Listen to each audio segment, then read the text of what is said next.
সরকারি বন দপ্তরের অধীনে কর্মরত বনমিত্র কর্মীদের বেতন বৃদ্ধি করতে হবে। প্রতি মাসে 12,000 টাকা থেকে 15,000 টাকা করতে হবে। তাদের দেওয়া বেতনের অনুমোদন অর্থ দপ্তর থেকে নিতে হবে, যাতে করে তারা স্থায়ী কর্মচারীদের স্বীকৃতি পান। বনমিত্রদের দপ্তর থেকে পোশাক প্রদান করতে হবে।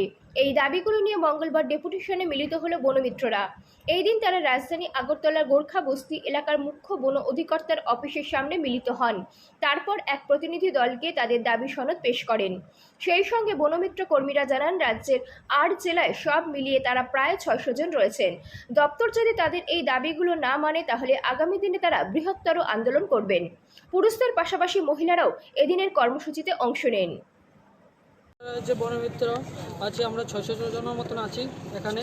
আর আমাদের প্রথমে নিয়োগ করা হয়েছিল বনমিত্র বনের রক্ষক হিসাবে। আমরা 20 দিন কাজ করা হচ্ছে, কিন্তু 20 দিনের বেতনও ঠিকমতো পাচ্ছি না। 20 দিনের জায়গায় 30 দিনও কাজ হচ্ছে।